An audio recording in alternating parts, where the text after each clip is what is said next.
Peace and welcome to the culture right here on the Black Star Network. Folks, we got a dynamic show for you today.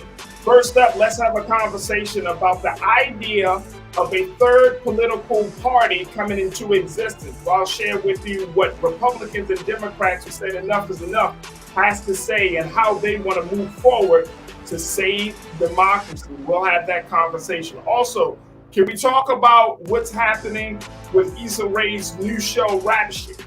Yep, folks. My man Jules P, B-Fly, they got something to say about the show and what it means for the culture. Also, let's talk a little bit about friending bias. I'm gonna share with you what a recent research has shown on how people can get further along, especially children from low-income families can get further along. We'll have that conversation. And of course, we'll be checking in to do our part to share the life and the legacy of Bill Russell, as well as Nichelle Nichols, as we can lose two great legends and giants from our arts and culture community and sports community with Coach Butch McAdams. And guess what, folks? Today it is officially 6 months since the beginning of the culture. Wow, 6 months. Stay with me. That's all happening on today's edition of The Culture right here on the Black Star Network. Let's go.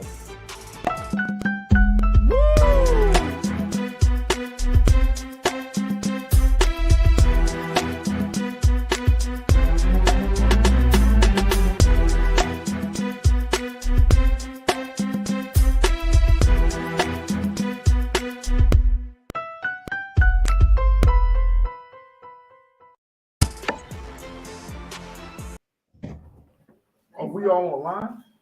Is everybody online? No. Okay. I'm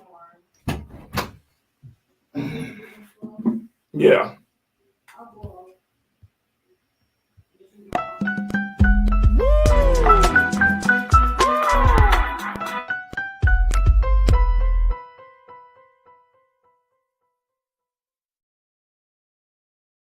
Don't you think it's time to get wealthy? I'm Deborah Owens, America's Wealth Coach, and my new show on the Black Star Network focuses on the things your financial advisor or bank isn't telling you. So watch Get Wealthy on the Black Star Network.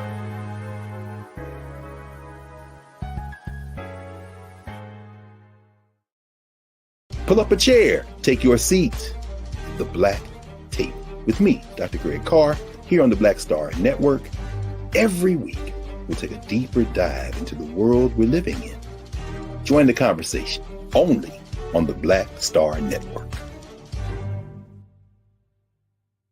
Hi, I'm Dr. Jackie Hood Martin, and I have a question for you. Ever feel as if your life is teetering and the weight and pressure of the world is consistently on your shoulders? Well, let me tell you, living a balanced life isn't easy. Join me each Tuesday on Black Star Network for A Balanced Life with Dr. Jackie. We'll laugh together, cry together, pull ourselves together, and cheer each other on. So join me for new shows each Tuesday on Black Star Network, A Balanced Life with Dr. Jackie.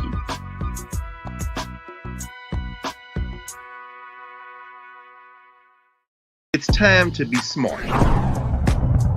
Roland Martin's doing this every day. Oh, no punches! Thank you, Roland Martin, for always giving voice to the issues. Look for Roland Martin in the whirlwind, to quote Marcus Garvey again. The video looks phenomenal, so I'm really excited to see it on my big screen. Support this man, Black Media. He makes sure that our stories are told. See, this difference between Black Star Network and Black-owned media and something like CNN. I got to defer to the brilliance of Dr. Carr and to the brilliance of the Black Star Network. I am rolling with Roland all the way. Honored to be on a show that you own. A black man owns the show. Folks, Black Star Network is here. I'm real revolutionary right now.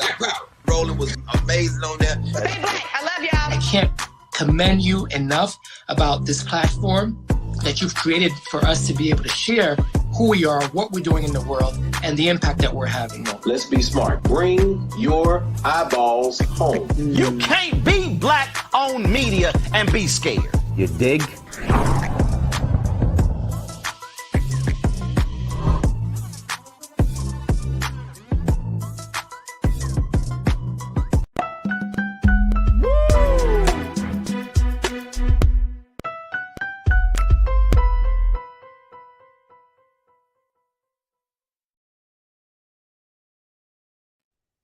All right, folks, welcome to the show. So happy that you can join us today as we have a lot to talk about. So exciting. And at the same time, we also are in our 6th-month anniversary of having the show. So I'm really, really excited. As you can see, I'm rocking and rolling. Wherever I am, I got to do the culture because I wanted to make sure that we really did our best and did our part to show how much we appreciate you. And so the conversations today, of course, are right in line with what we've been doing for the past 6 months. But most importantly, this is just an awesome responsibility. And most importantly, it is a rewarding labor of love. That's all I can say. A rewarding labor of love. But first and foremost, folks, let's talk a little bit. We got a number of big conversations planned for you. So let's talk about it. First, I want us to have a discussion about this idea of a third U.S. political party. There have been a couple of Democrats and Republicans who have said enough is enough. They decided to come together to create what they call the Forward Party. The Forward Party. Take a look, folks. As you can see here, most third parties have failed. Here's why ours won't. This comes from David Jolly, who was a former congressman out of Florida, and Christine Todd Whitman, who is the former governor of Michigan, and Andrew Yang, who is a former Democratic presidential candidate. They all decided to write this op-ed to discuss the Forward Party and what that means. But before we even get that far, I want to share with you some things, some notes based upon where we are in this country. And I'm so happy to have this conversation with our culture crew members, B Fly, who is the co-founder of Blackwater Production House, and she is a filmmaker. And then we also are joined by my man Jules P, who is a hip hop artist, activist, and just an advocate for youth leadership and youth development. Let's bring them back. Let's bring them into the conversation. B Fly, Jules, happy 6-year anniversary, y'all. Y'all been riding with us. What's going on? What's going on? Hey, yo, let me tell you. Let me just before we look. Check this out. My hair, like that's how I know. Listen, that's the Pacific. That's the Pacific Ocean on you. That's that salt water. That's salt.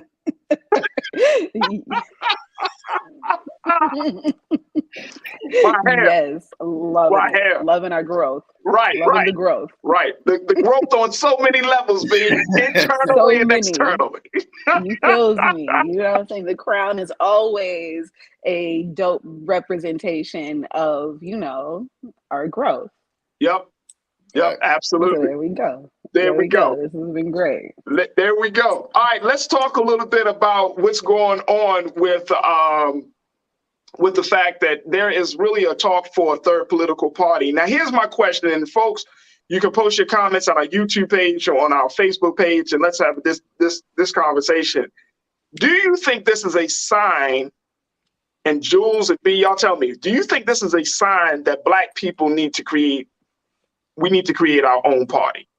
If Democrats and Republicans, and I'm gonna just say a small number of Democrats and a very small number of Republicans decided to come together to create this forward party, is this a sign? Now, let me just share with you very quickly why I asked that question, because there was a Gallup poll that had gone out. Now take a look at this, folks. I want to share with you. I'm just pulling up my notes here very quickly.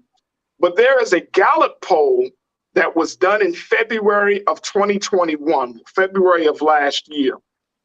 And one of the things it said that 62% of people, of Americans, are now in favor of establishing a third U.S. political party. 62%. In September of 2020, it was only 57. It was 57%. So in a very short period of time, from September 2020 to February of 2021, it went up 5 percentage points. That's a lot of points over a very short period of time.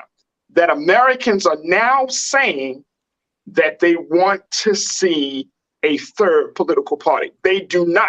A lot of folks in this country do not believe that Democrats and Republicans have what it takes to bring this country or to take this country into a better place. So let's just throw that out there first. And then now I want to share with folks what Andrew Yang, former Governor Christine Todd Whitman, and with David Jolly all had to say about this situation. Take a look here, folks. Keenan and Elise, let's put that on the screen. Polarization. This is, most third parties have failed. Here's why ours won't.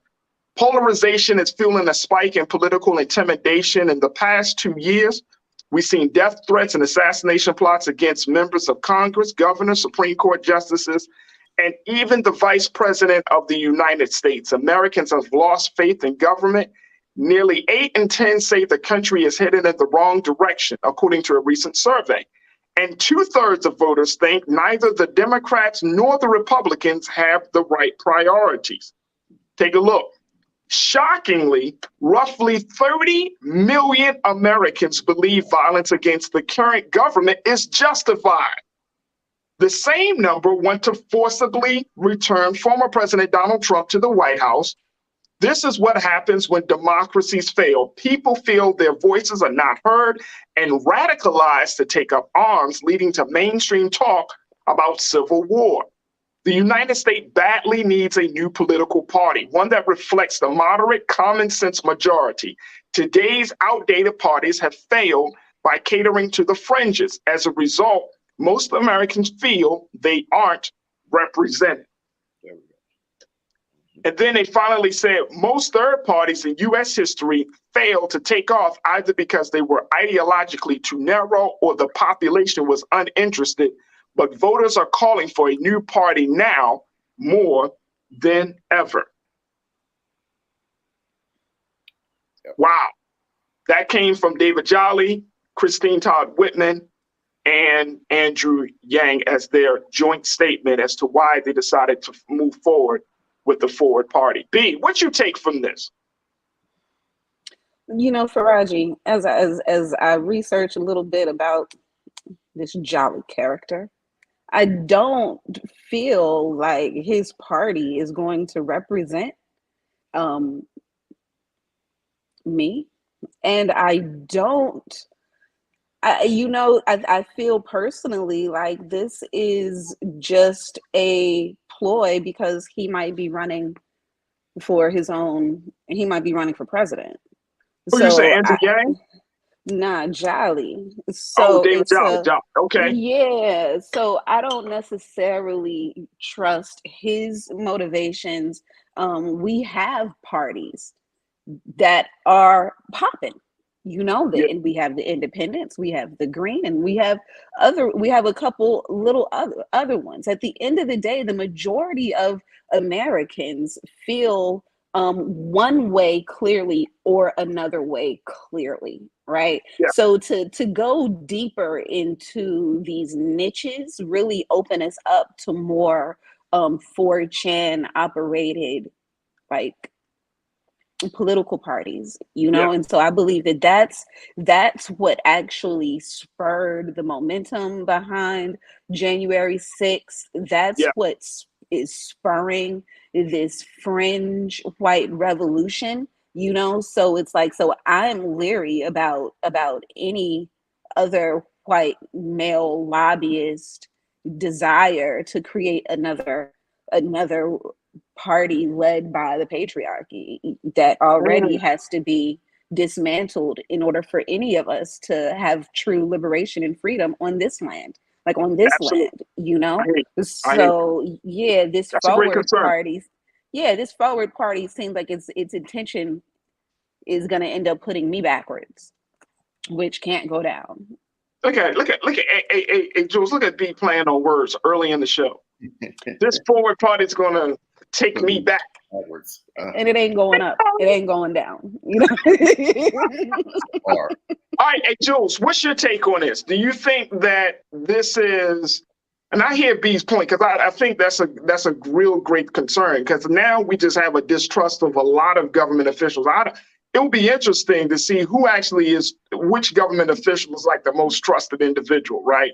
Especially on the Republican side. But do you feel the same way right now in terms of that sentiment?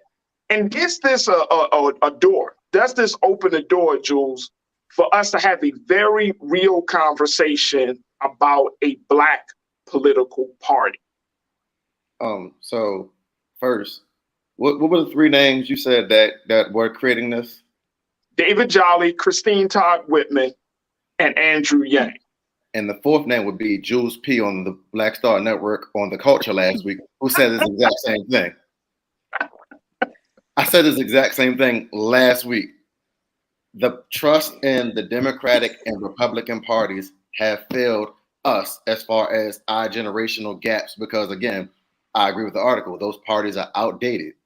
Yeah. They're focusing on the same issues going by this Constitution from the 1700s, almost 1800s. It was signed, around all those things were signed back in 1700s, 1800s. So It's like we're still using the same old principles to run the country. But the problem is both of the parties can never get along. So instead of them working together to solve the issue for 4 years, this side's arguing this side, this side's arguing that side. And then there's another election, and there's like, well, we didn't come to an agreement, so we need another president. It's like that's the issue. So my focus on this forward party is like, okay, are we going to run into the same issue? Because like B said, we also already have the independent party and the Green Party that we can put the backing behind if we wanted to do something different than the Democrats or Republican Party. But then when you focus on a Black party, what? I mean,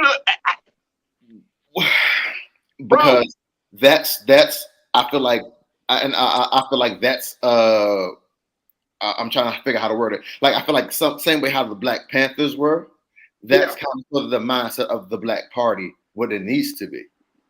And so it's you're saying something more radical needs to, if we're talking about having a Black party, yes, that essentially we need a radical Black party. It can't be moderate. Because you already have two moderate parties, so you're just going to blend right in and fall out of contention, and you're going to look right. You look the same.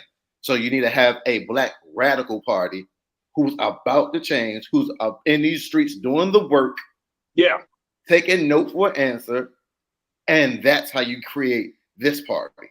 We don't need to be the same moderates, because again, the independent, the Green, everybody's so chill, laid back, moderate, cool, calm. It's like, no, you need that. All right, if we're going to do a Black party, we can't just blend right in. We have to go at these issues that affect us as a community that we can speak on with diligence, intelligence, and respect. Not false, not be a social media ploy, not try to go viral, actually be talking about things that focus on what we're going through as a culture. And that needs to be the representation of our party. Right. I love it. The Black Party. Yes. Plain and simple. Yes. Well, see, here's the thing. Here's the thing. And folks, post your comments on our YouTube and Facebook chats right now. Share your thoughts. But here's the thing. If we're talking about a Black party, right?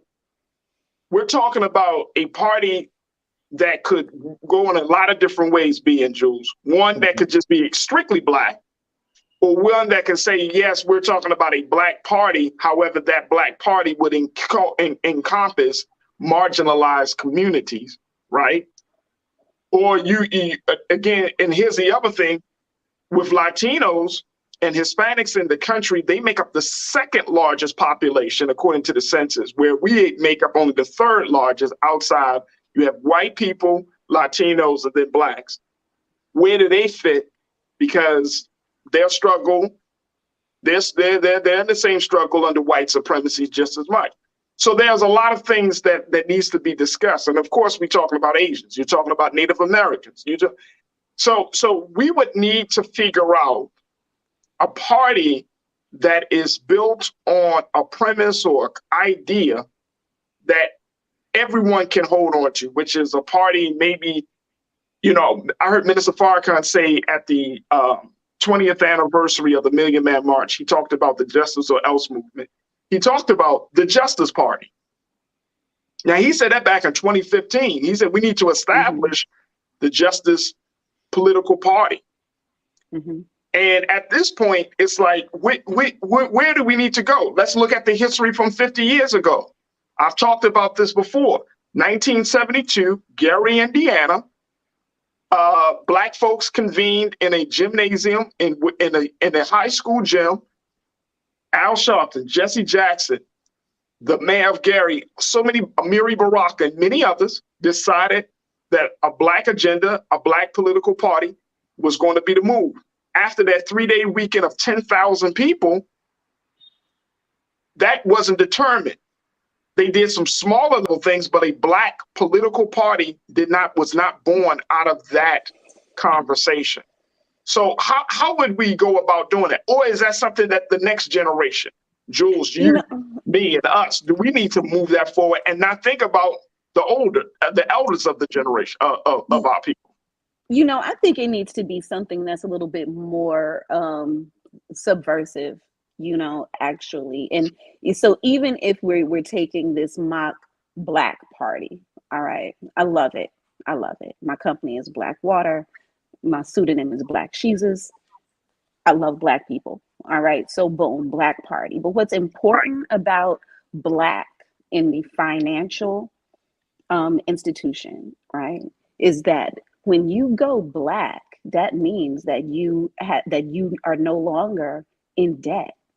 All right. America is in debt.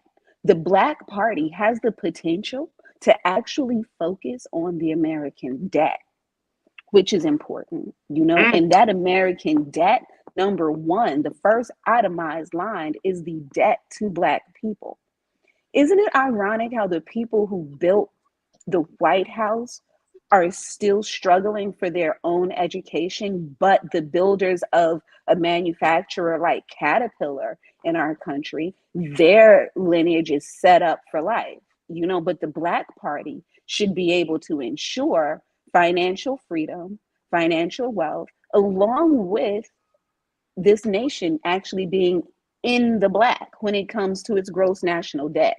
So I vote for a new party. I vote for the Black party, as long as we're able to actually keep our cost of goods in mind and pay the debts that are owed to Black people. Yeah. Anything else is just dancing around the shit, right? Right. And and Jules, that's one of the big concerns, that we want to make sure that at the end of the day, we get right to the heart of the matter, right? Like if it's going to be reparations, if it's going to be voting rights, if it's going to be police reform, like all of the things that we're seeing that this current administration is kind of overlooking and hasn't been able to do.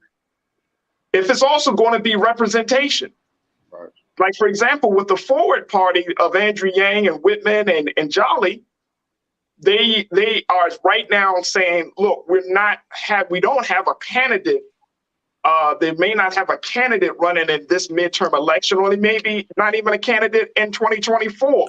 But they will start to endorse candidates that bring it on. And look, here's my thing. And this is going to be the first of many. This is going to just be a part of the many conversations around this idea. Because I know Jamel Bowie checking in, a writer for the New York Times, he's like, it doesn't work. Our current system, won't allow a third party to come into existence and be successful. They have failed, right? And in reality, yeah, they have, but when you have a high level of dissatisfaction, that brings the probability of change becomes higher. Even though history may have shown that it may not have worked in the past, the dissatisfaction level wasn't there. Now, the dissatisfaction is high. There is a greater chance that, people might start to say, we need an alternative because we're all over the place right now. Right. Joe, what's your take on that? So it's two things. And one, with this forward party, I had a light bulb go off when you were talking. You know what they could have did? Instead of calling it the forward party, call it the minority party. Here's why.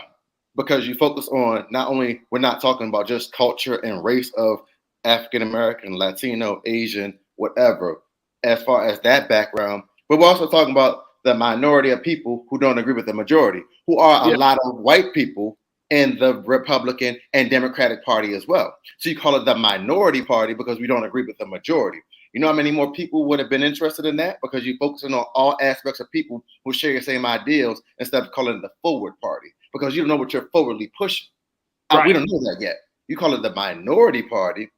These are people who don't agree with what's going on in government. So when you're looking at all these polls that you're saying from the Gallup polls and what the percentages are, those are the minority because we don't agree with what's going on with that. Plus you factor in the African-American culture, the Hispanic culture, the Asian culture that also say, hey, this is not fitting us as well because we don't get a part of those Gallup polls, but we also don't agree with what's going on in the government right now. That's point number one. Point number two, since they don't have a candidate for their party, I got a candidate for the Black Party. I got a very good candidate. Cool. Jemele Hill. Because she was on ESPN. She speaks fluently, educated, and she challenged the system. We don't want no punk ass person representing our party. Fact. I need somebody strong.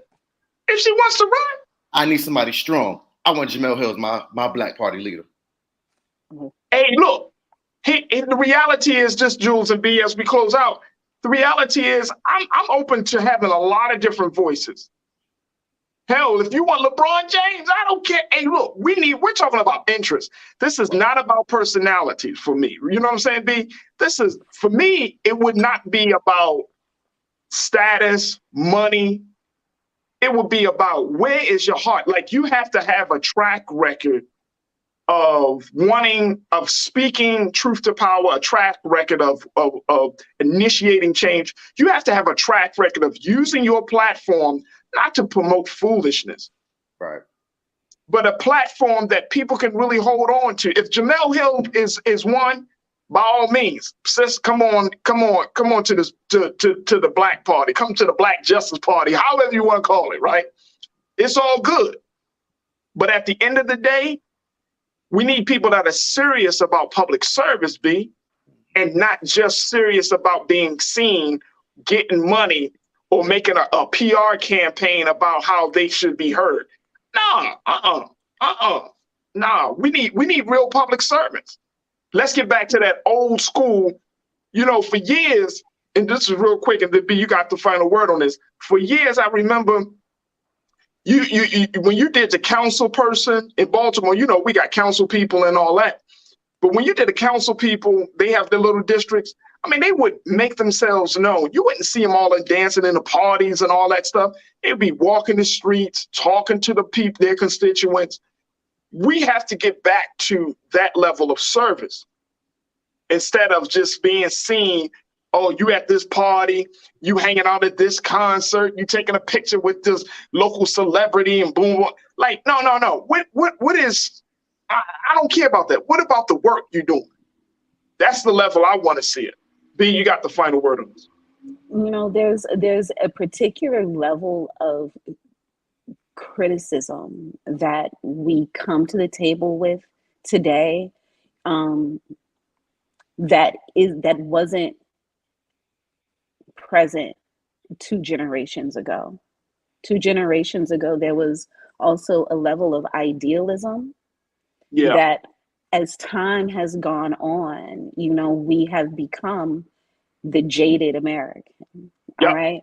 So when the American, all right, becomes jaded, that means that there is no more dreaming. So we have all people in this process of waking up, trying to understand a new goal collectively, and until we're able to get on the same page with what that goal is, we're going to constantly be in the blows of critique with no ideal. I personally am waiting for, in my ideal world, Michelle Obama would end up running for president, and should have. That's in my ideal. I think that's in a lot of ideals, but she ain't showing no parts of that White House no more. She don't want no parts because she knows that at the end of the day, there is a mission of the president to drive a particular capitalistic system for the elite and the elite only. So that's the system. That's capitalism. Until people literally move and denounce their citizenship, there is no real change. Do you understand that? Like, the country would have to come to complete desolation in order for there to actually be a rebuilding. That involves a few socialistic principles. But as soon as we start to engage on that level, then that's when the true swords come out. And so these conversations are, at the end of the point, always disheartening, because we realize at the end of it that the dream is a nightmare for the majority of the people. And in order to really win, you have to detach from your moral compass in this country in some way, and be okay with that. And so, come on, sis, stop dropping mics on us right now. Too early in the show. That's just the truth of it, doubt. So until we can say the truth and really speak peace to power, we're not gonna be able, to create a new party that actually represents the core values of America. Like, we don't even pray collectively anymore. And so there has to be some sort of system that allows for that, and so that's where we go in these circles. And it's unfortunate, but you have to be able to control your own financial future. Like, that's what we're leading to, and there is no party that's going to actually fuel that for the average American, because it's counterproductive to the goals of the 10%, 1% at this point. On that note, we're gonna pause that conversation, folks. I'm telling you, we're going to have more discussions. And so many of you are checking in and saying, I don't know if this can happen, or yeah, this might be a possibility. Here's what I do know about history. History can show you what has been done, can give you the insight about what is possible, but it doesn't have to dictate your future. History can show you what has been done, give you insight about what is possible in the present moment, but it does not have to dictate the future. And that's one of my big pushbacks against Jamel Bowie and others who say it can't be done. It's not going to work. The system doesn't allow it. The fact is, if the people, and I am a true believer in people power, If the people say enough is enough, then guess what's going to happen? History will open the doors to reward the people for their faith and consistency.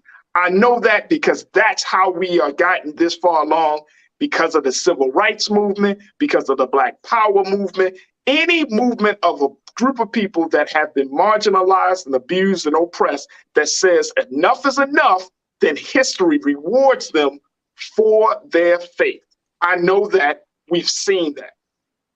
All right, look, we got to take a quick pause. As we get back, let's shift gears. I want to talk about upward mobility. There's a new study that came out to say that there is a way for children who come out of lower income households to climb up the economic ladder. They say there's one way that we have not really talked about, and this new study gives us some insight about how that can happen. That's going to happen in the second 30 of The Culture right here on the Black Star Network. Just stay with us. We'll be right back.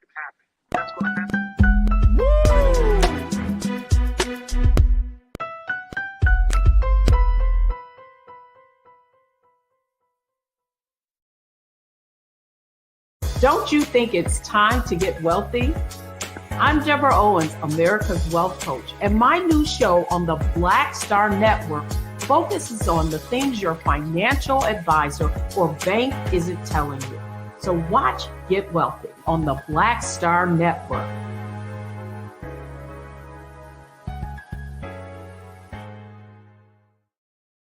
Pull up a chair, take your seat. The Black Tape with me, Dr. Greg Carr, here on the Black Star Network. Every week, we'll take a deeper dive into the world we're living in. Join the conversation only on the Black Star Network. Hi, I'm Dr. Jackie Hood Martin, and I have a question for you. Ever feel as if your life is teetering and the weight and pressure of the world is consistently on your shoulders? Well, let me tell you, living a balanced life isn't easy. Join me each Tuesday on Black Star Network for A Balanced Life with Dr. Jackie. We'll laugh together, cry together, pull ourselves together, and cheer each other on. So join me for new shows each Tuesday on Black Star Network, A Balanced Life with Dr. Jackie.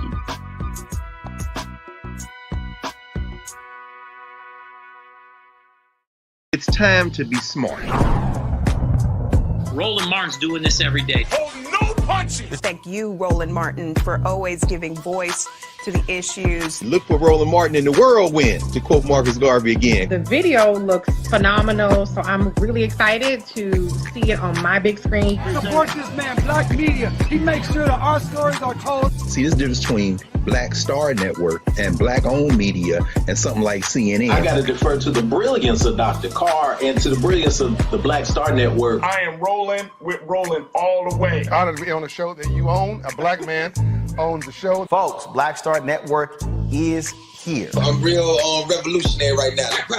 Roland was amazing on there. Stay black. I love y'all. I can't commend you enough about this platform that you've created for us to be able to share who we are, what we're doing in the world, and the impact that we're having. Let's be smart. Bring your eyeballs home. You can't be Black-owned media and be scared. You dig?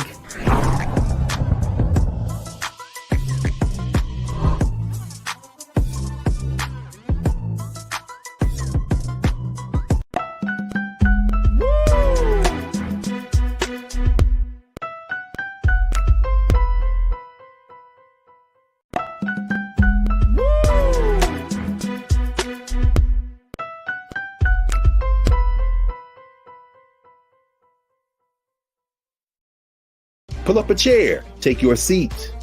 The Black Tape with me, Dr. Greg Carr, here on the Black Star Network. Every week, we'll take a deeper dive into the world we're living in. Join the conversation only on the Black Star Network. Don't you think it's time to get wealthy? I'm Deborah Owens, America's Wealth Coach, and my new show on the Black Star Network focuses on the things your financial advisor or bank isn't telling you. So watch Get Wealthy on the Black Star Network.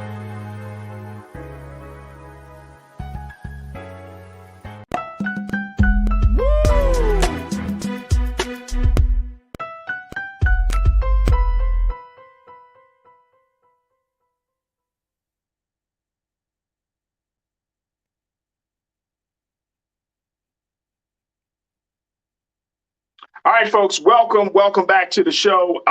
Let's go into another part of the conversation, which is something that I think is pretty interesting, which is the conversation around upward mobility. Now, we oftentimes have had I think there needs to be a re-examination of how we're moving and the messages that we're giving when we're talking about moving up the economic ladder, especially in this day and time. In the book that I'm currently listening to on Audible is called the book, The Meritocracy Trap. If you haven't heard about this is an interesting study. One of our listeners recommended that I watch the author on another show via Twitter, so I appreciate her for reaching out to me about it. But it's called The Meritocracy Trap. And it's this idea that that we're currently in where we believe that a person's merit and their value and their worth is all rooted in their status. It's all rooted in the money that they make, and it's all rooted in the positions that they hold. And this is a continuous challenge for so many people in this country, especially children of Black and brown households, right? And the question becomes, is a Black child, for example, able to truly go up the economic ladder even after starting off in a low income circumstances? Now, we often have heard about the rags to riches story, right? Where we talk, hip hop artists, actors, entertainers often talk about, I didn't have anything, now I got everything. Well, that journey is often not one rooted in just, education. There is a different element there. According to a new study, social scientists are now looking and seeing that after years of telling people that, upward mobility, it depends upon education, upward mobility depends upon the money that your parents may have. There is another big factor which will lead people, especially Black and brown children, to move up the economic ladder. This came out of the New York Times. I want you to post, Keenan and Elise, let's post this piece from the New York Times where they talk about the importance of friending bias. Here's the important thing. It said that social scientists have made it a priority in recent years to understand upward mobility. They have used tax records and other data to study which factors increases the chances that children grow up in poverty will be able to escape it as adults. It says education, spanning pre-K through college, seems to play a big role. The research suggests money itself is also important. Longer, deeper bouts of poverty can affect children for decades. Other factors, like avoiding eviction, having access to good medical care, and growing up in a household with two parents may also make upward mobility more likely. But they said now there is another intriguing factor to add to the list. Thanks to a study being published this morning in the academic journal Nature, friendships with people who are not poor.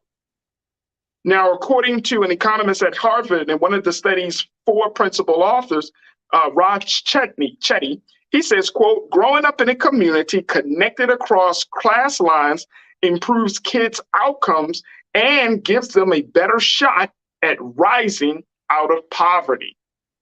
Wow. So we have to get into a better place, folks, where we are, quote unquote, friending bias. Those places where we often think, oh, nobody will want to see me, or, I don't belong there.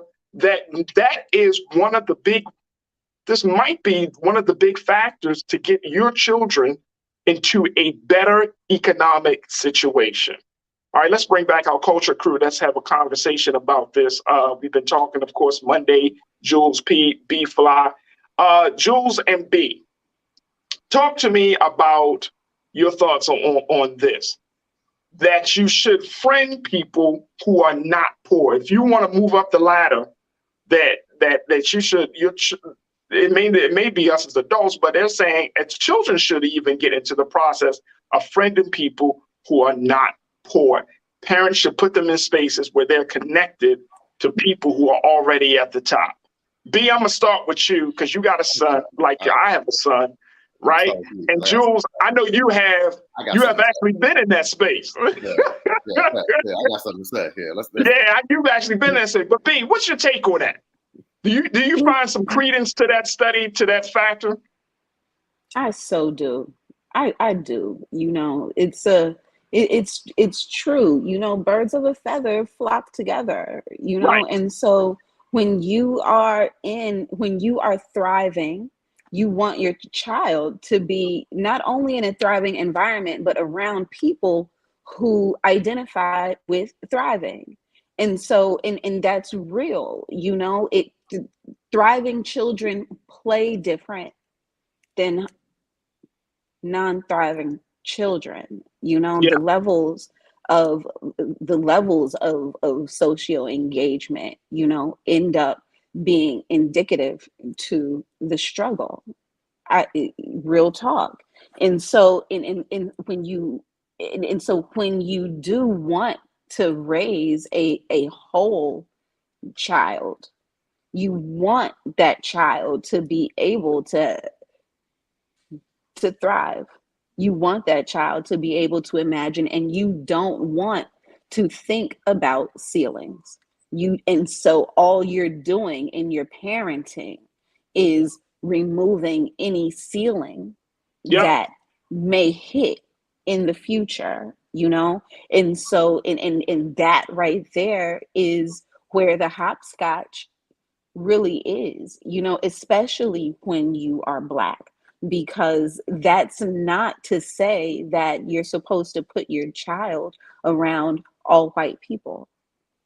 No. That's not to say that, you know? No. And so it's like, and so understanding the nuances of creating a whole environment, you know, for the youth is literally the same thing that all adults need.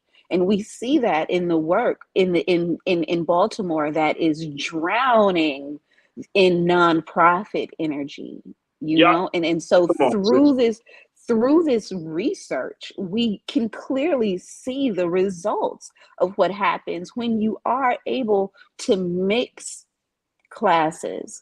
We see the result of redlining, and when you keep this class over here and that class over there with the intention of them not mixing, they end up mixing on our streets. And so that creates a society of a very uncivilized people, for real, on both ends of the class end, you know, of the class line. So we have to be able to embrace research like this in order to literally create holistic Americans. In the same way we teach the affluent children how to give back, we have to be able to teach the children who are in poverty how to climb up and what to look for and how to serve and how to show up and how to speak loud and how to have an intention.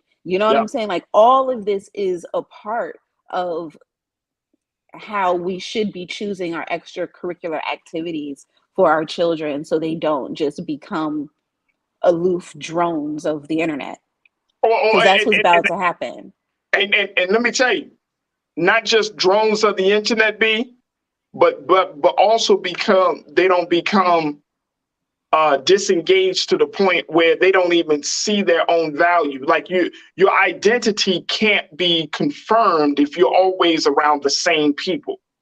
Right. You don't know who you are until you are around tearing different your people. Opposite down. Exactly. Yeah, absolutely. Jules, now you've seen this, and I want to get to some of the comments as well, but you have been in spaces. I mean, as a young brother, as a young man, you weren't just around Black people. You weren't just around quote unquote low income folks. You were around a lot of different people. Your mother made an effort to put you in a lot of different spaces. Talk to us about that experience, bro. So that's the point I want to make, where I feel like I guess I might sound like I'm disagreeing with the article or the research, because one, as a child, you don't corrupt their mind because they're innocent. So anything they're doing is with innocence, and they're actually doing it from the actual love of their hearts. So when you put children around each other, They're not thinking of classism in space and financial. No, they're thinking of, hey, this is somebody new that I had never met before. Let's talk. Let's share our experiences. Let's see if we have anything that relates to each other, and let's move forward. They don't think about, well, they came from this neighborhood and I came from this neighborhood, or their parents have this job and my mother. Like, they're so innocent when it comes to development that it's always leading with love and engagement. So that's why I kind of sort of disagree with the article, because it's like, all right, Sam, like, all right, in order for you, yes, in logical sense, yes, if you're around people that are doing good, you do good. Okay, you can think that, but there's people around Jay-Z that are not Jay-Z's level. There are people that are around Bill Gates that are not Bill Gates level. Then there's also people in these streets, on these corners, that are not on that level where they're going downward. They're also bringing people out of the community as well. So it's like there's a well-verse of people being inclusive. So what I attribute it to is, it's like when you're growing up, because if you're basing this off of friending bias, it's like, all right, who you choose to be a friend. I 100% agree with that. You are only as good as the company you keep. But also, it's also good to not be the smartest person in your friend circle as well. No. And here's the thing. This is one of the reasons why Nira and I decided to put our son into private school. This very reason. One is that we wanted him to have a kind of like an intercontinental experience, right? You know, and I mean, yes, people say, oh, he went to a predominantly white school. Yeah, because the world ain't all black. Right. Okay, so we're going to affirm his blackness as soon as he gets home, but he has to learn early how the world and other people, right? But the other big part of it is not just the level of diversity. You're going to school, son, with people whose parents are doctors and lawyers. You're going to school, son, and let's keep this real, folks. And this is why I talked about the meritocracy trap. When people see the name of certain schools on your son's or daughter's transcript, oh, you went there? I know somebody that went there. You think everybody that goes to Harvard has an A, is an A student? Right. But does it matter when you graduate from Harvard? Right. You see what I'm saying? There's a certain, and I get it. You know what I'm saying? We have to be to your point, we have to be intentional about where we place our children, because you don't want to put them in the belly of the beast. You don't want to serve them up on a silver platter. You know what I mean? Whether it's white people or black people. But you do want to try to improve their chances to go further along than you did. Right. And have those experiences. All right, let's go to some of the comments that folks are checking in. Let's just start at the top. I think we got Brother King Lee. Let's hear what King Lee had to say. Oh, no, we got a lot more than we got. Oh, let's start with Rashida. Rashida, talk to us. Rashida said, yes, I totally agree with this. The right school neighborhood will get you better friends. My parents did it, and my sister is doing it. There's no shame in it. Yeah, there shouldn't be no shame in that, Rashida. There should be no shame in that. Why do we gotta beat each other up because we want to go to have a better education? I never understood this dynamic. We like, oh my God, you go to this school, boom, boom, boom, bop, bop, bop, and you, why? Why? When the whole thing is the child should go further along than the parents. Listen, one of the first things I learned at Clark in '96 was that my network is my net worth. Come on. You know, and so this is fundamentally true in all aspects of adulting. Fundamentally true. I can't tell you how many times I have been in an interview setting where I've been able to literally throw out my network and get through. I can't tell you how many times it's been because of my network I've been able to get through to the next part of my climb, you know? And so it's like, this is important. And I pour back into my network as well. And this is the way America works. And especially if we plan on recycling Black dollars in the future, especially if we plan on raising children that are entrepreneurial, we have to be able to give them the best resources available. And that is more than any parent can actually afford out of their pocket. You understand? So it's like you have to be able to make sure that your child is friending in a lot of different zones. You never know where your child's core passion is going to end up hitting, so you have to do all of the karate and the swim class and the gymnastics and the debate and the church and the choir and all of these things, so if you are parenting intentionally for your human, and so that doesn't mean paying for all of things. And so a lot of times the way you're able to parent is going to be based off of your own network, so it's right. a lot of times we want our child to suffer, though, in the same way we had to suffer. And so that right there is a part of the dysfunctional parenting that somehow carries throughout generation and generation. You know what I'm saying? And so and one day we'll be able to really eradicate that for humans. My God. Right. Hey, Mike, you checked in and said poverty is a policy-based structural issue. Create a more equitable system, and you'll have a more upwardly mobile outcome. Singapore figured this out in the 80s and completely nullified this issue. It is poverty-based. People are poor for a reason and because of a reason. Tia, thank you for checking in, Mike. Tia, you checked in. Hey, everyone, I just wanted to listen, but I have to share my 10 cents. We need to check out classism within our churches and even Pop Warner football. We need to reintegrate socioeconomically. Yeah, you're right. Belinda, you checked in and said, look, depending on the parental mindset, B talks about this, children are exposed to various communities or cultures due to the lack of travel, diversity.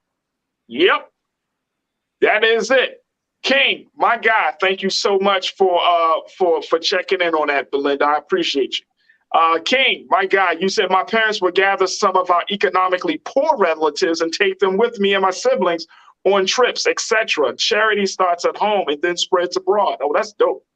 I think that happened in a lot of Black communities, though. That has actually happened. I've done that. I've done that. Thank you, King. McCole, you checked in and said we have to immerse ourselves in diverse spaces because it gives us different perspectives. No doubt. No doubt at all. And I think that's part of that's essentially what we're talking about here, folks. We're talking about getting us into a place where I want to see my son go into spaces. I want my son to go to MIT. I want him to be an engineer, or he could be a filmmaker. He expressed interest.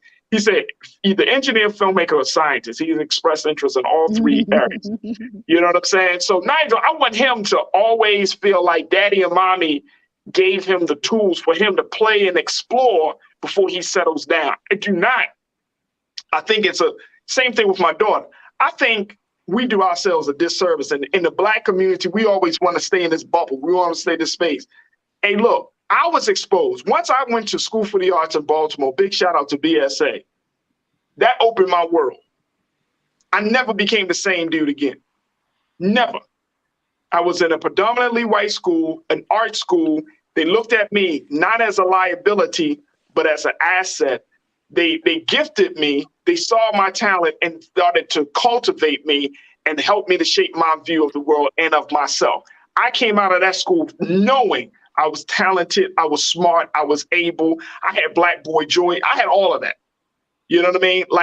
That's what, when you are intentional about upward mobility, this wasn't even about economics, because the upward mobility really starts with the person. It starts with, not with the bag, but it starts with the human being. You got to think a different way. And that's the big thing for me. We could talk about money all the time, the economic side of it, but the reality is, if your child goes into a space and he or she can't, they around you know how they see in Jules and B, Like my son going to some of these homes bigger than ours. Boom, just big. You know what I'm saying? He'll be like, damn, man, you got a big house. You know what I'm saying? He had like he just never, he'd be like, oh, this is nice. Okay, cool. Where y'all play at? Oh, y'all play out here. Like he doesn't trip. It doesn't get to him because he's starting to get more, okay, so they got this and we got that. And I never heard him come, hey, Dad, why don't we have the big house like so-and-so? He always just accepted like, okay, they're at a different place than mommy and daddy is. Or would somebody come to our home and I could tell, you know, when we have the neighborhood children over, they looking at me and they like, man, your dad is in the house. I'm like, yeah, bro, and I treat the little boys the same way. You're like, no, you my son. And once you're in the house, once you sit down, you need to clean up after yourself. You know what I mean? Like these experiences shape children for the better. And it's just, it's fascinating that this study is saying that you want your child to move up and move forward, get them into the right network. And then, like you said, B, your network will determine your net worth. And that's what it comes down to. That is what it comes down to. All right, folks, we got to take a quick pause. As we move forward, let's talk about what's happening with this new Issa Rae show, Rap Shit. We didn't talk about it last week, just a little bit. Now Jules and B got a chance to watch it. Let's see if it really is good for the culture. And then later, we do our due diligence as we pay respects to Bill Russell and to Nichelle Nichols, two dynamic Black legends of sports and entertainment. And we check in with Coach Butch McAdams. So that's that. And of course, 6 months, folks. It's been 6 months. So we wanted to just say thank you. Stay with it. That's all happening in the next hour of The Culture here on the Black Star Network. We'll be back.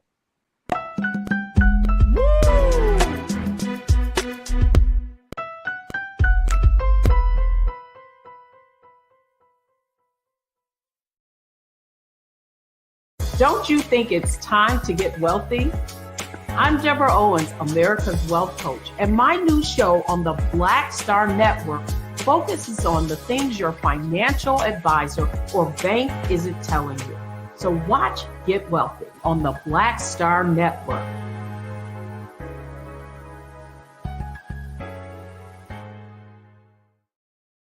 Hi, I'm Dr. Jackie Hood Martin, and I have a question for you. Ever feel as if your life is teetering and the weight and pressure of the world is consistently on your shoulders? Well, let me tell you, living a balanced life isn't easy. Join me each Tuesday on Black Star Network for A Balanced Life with Dr. Jackie.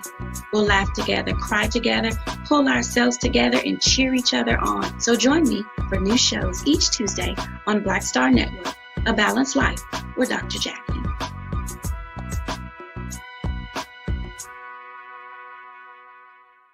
Pull up a chair, take your seat. The Black Tape with me, Dr. Greg Carr, here on the Black Star Network. Every week, we'll take a deeper dive into the world we're living in. Join the conversation only on the Black Star Network.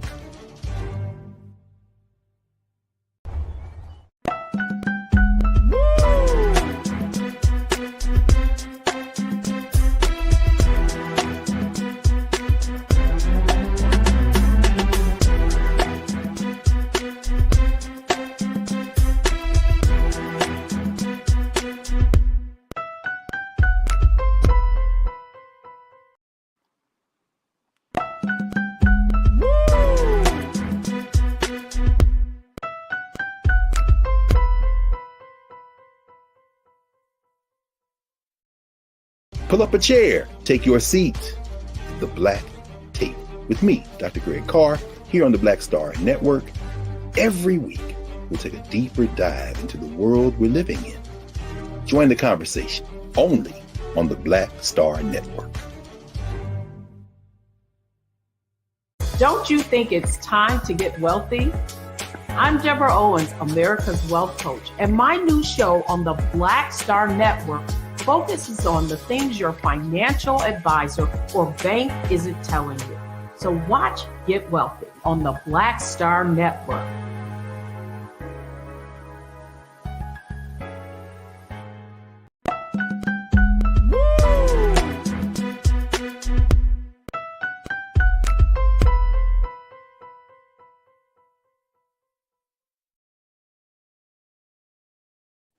All right, folks, welcome back. Let me change my camera view. There we go. Welcome back to the show, folks. So many conversations that we've had, and I appreciate all of you for checking in. Let's talk a little bit about where a cultural moment that I think is really, really big, which is the fact that Issa Rae has decided to move forward in creating another show, Rap Shit. Take a look at this.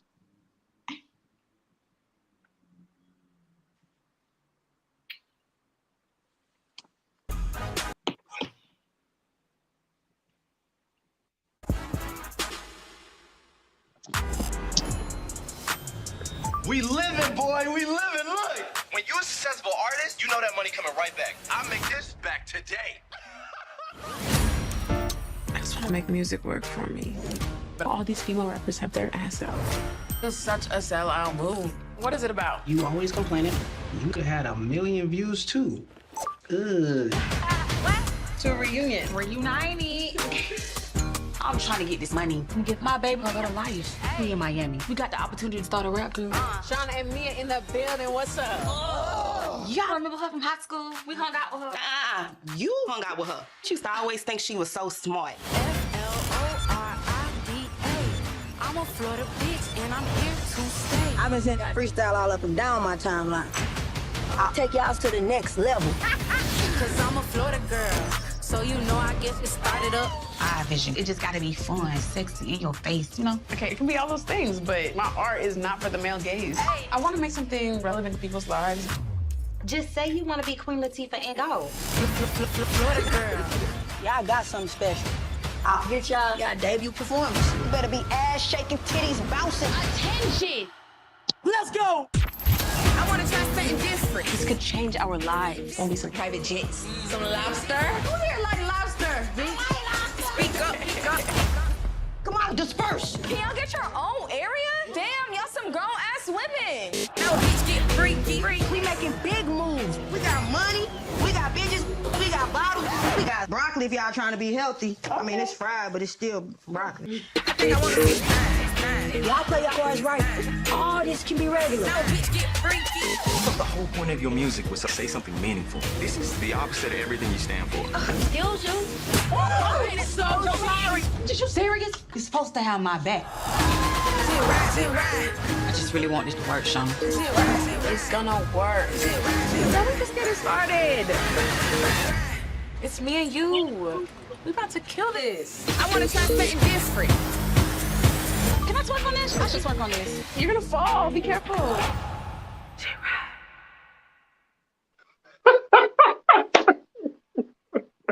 Let's bring in Jules and B-Fly into this. So, all right, what's the verdict, y'all? I gave y'all a 1 week assignment, 1 week homework. Jules! Yeah. Is Rap Shit good for the culture or not? 100% good for the culture.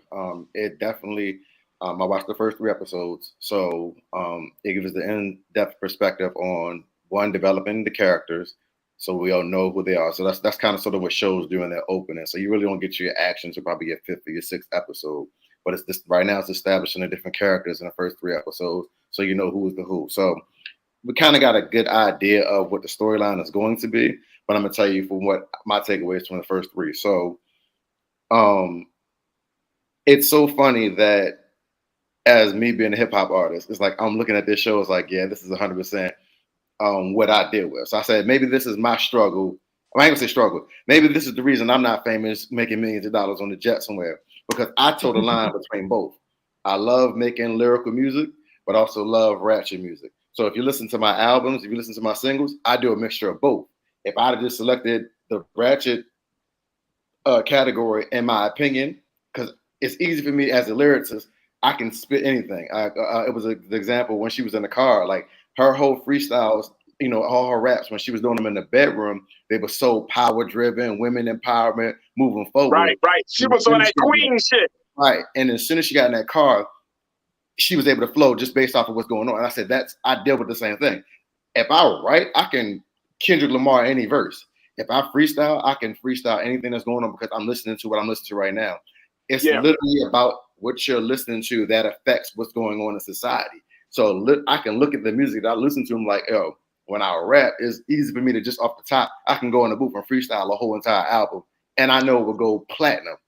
But it's not what I want to talk about, and that's where the struggle comes in, because you might have balancing and towing that line of, is this what I really want to do, or this is the route that it's going to? And then again, Issa using social media in this is 100% what everybody is going through right now. That's what makes this show so powerful to me.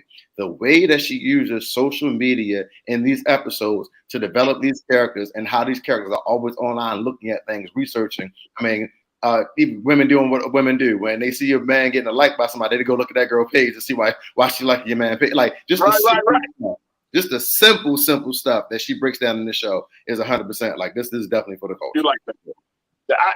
Hey Jules, I'm with you on that as well, bro. I feel like that's exactly one of the big selling points for me. I was reading a piece, and it was like, the internet is real life in rap shit because it's real life. You know what I'm saying? Like that's exactly where we are with the situation. All right, B. Now you are a Black woman. For folks that don't know, B, I'm gonna just lay out a little bit more of your biography. You're actually a performing artist. You are a hip hop artist by trade and profession. You are a performing artist. You are a filmmaker. So these two professions actually, this is your world. This is your world. This is right there. Issa is writing about your life. B Fly. She took the whole story from the book of B Fly. I know she did. B. Don't worry about that. But what do you think of this? I mean, this is, of course, when last time we talked about it, it was like an ode to city girls, JT, Young Miami, who grew up in it. But more importantly, it's not about the personality. I think it's more about the fact that this show being in the cultural space that it's in. It's shot the way that it's shot through the lens of social media. It talks about everything from respectability politics and the impact that hip hop has made on women, how women see themselves. Where do you stand on this? Listen, Farajii, I stand by where I was last Monday. I cannot consume this yet. I cannot. Like, it is too much of my life while I am lifing. You feel me? Like I need 5 episodes so I can binge and get to the place to where I can wrap my mind kind of around where this is going. Out of like this is and so Farajii, I'm sorry I ain't do my homework. But this is real, this is real. So I praise God for Issa Rae, all right, and her vision and capabilities, and being able to fuse all of these mediums together to deliver the story for you, all right. Yeah. But the shit ain't no crystal stair, okay? So it's real. And the older you get with the decision to be that, all right, the realer it goes. The line between respectability politics, what happens when you're writing versus when you're in the zone, all right, where you are with your moral compass versus where you're willing to go for your audience potentially. All of these elements are so real for me. Like, so I cannot do my homework until we get a little bit further down the line, because I'm too deeply involved in the crux of the what the fuckness. You know what I'm saying? And so it's totally real. The line between the business and the love, and then the womaning in that, and in the scrutiny that all of the yous participate in, that end up inadvertently shaping what is so divine between one girl and one pen in one bedroom, you know? And so it's so real. It's so real. So I need everyone to continue to watch. I will catch up when it is Yep. when it's safe within the series for me as a woman entertainer, business owner, lyricist, to involve my now creative heart into this process of watching other women do the same thing that I am struggling with and thriving through. You understand? And so it's like, so for me, the rap shit so real.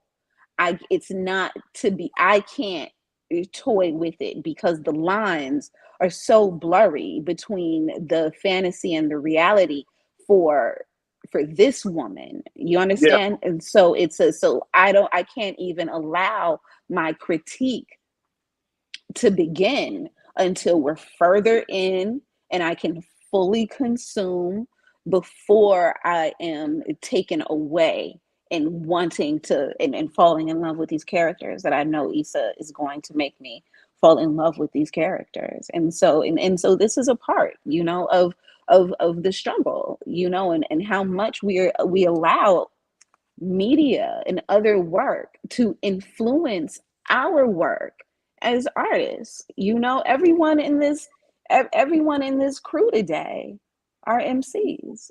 You know what I'm Yeah. saying? So Yeah. how Yeah. much does media affect our work? As soon as we push play, I can't even listen to Beyonce right now because I'm too deep in creating and excavating like my own ideas. And the moment I push play, it's going to be affected.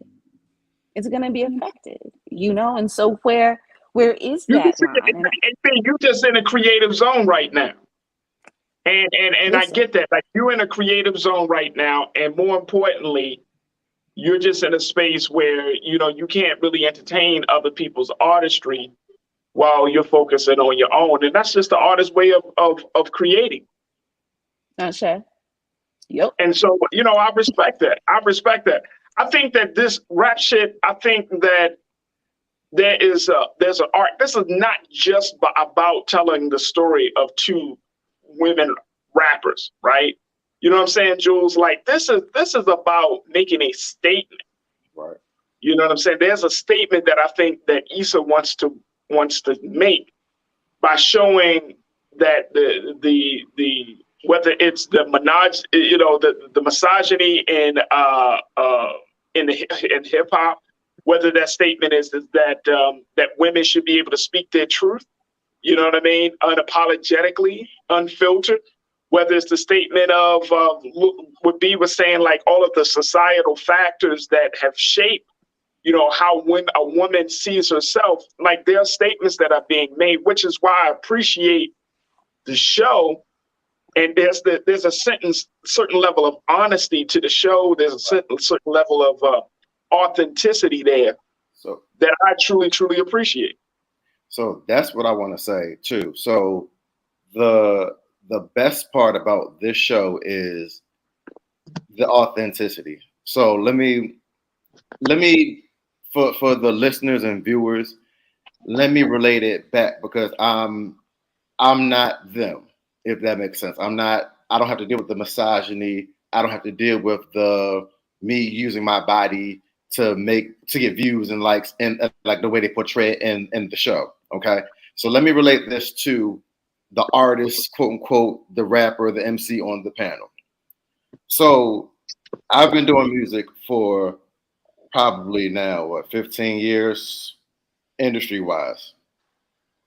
My first two projects, Scorpio Fair, ASA2, and then even my first album, which I call everything's just a project. So all my first three projects, Art. So Art was my final project with my last label with that situation. So with the way I do music, I like to do music based off of what I like. So again, hence, that's why I understand the premise of this show, because it's the music that's out here right now is what the show is based off of. The way I construct my creative process is I base my music off of what I listen to, not what's popular, but about what I listen to. So there might be music on there that's not relatable. So let me fast forward. The music that I love to do and I love to rap over and the beats that I love to use are not your typical stuff that would get played in clubs. Hence why when there's so many of these Baltimore area concerts, you never see me opening up for Jeezy and Boosie and all them, because yeah, I make music and I make dope music, but I don't make the music that the masses that are coming to see them would be entertained for. So when Drake drops an album and he teases, and I said this, I had this conversation with a couple people. I said it's ironic. I said that Drake drops an album out of nowhere, and it sounds completely different than what people are used to. And I said, you know what's going on here? I said that's probably a behind the scenes conversation. I'm not saying this is true, so I can't verify. I have no sources. I'm just using my common sense. I said I thought that was a behind the scenes conversation that Hove, which you know, for the people that know who Hove is Jay-Z, for the non-culture people. Hove probably had a conversation with Drake and was like, hey, this is the direction that I think me and B about to jump on. You're the biggest artist from the male side. We want you to be the tester. Throw out an album that sounds housey, that sounds EDM, that sounds third world, and let's see how the reaction is. So when B drops her Break My Soul single, we already have that build up in place. Because if she would have dropped it out of nowhere, that would kind of caught people off guard. But since Drake already dropped the whole entire album sounding like that, that's where you got to get the build up for Break My Soul. And then I listened to Renaissance. It's like, okay, yeah, she got a couple of things over here that's some bangers. Like, but that's my type of music. I love house music. I love EDM. So fast forward to my premise now. I haven't dropped an album since 2016. I dropped singles in between then. I've dropped a lot of SoundCloud.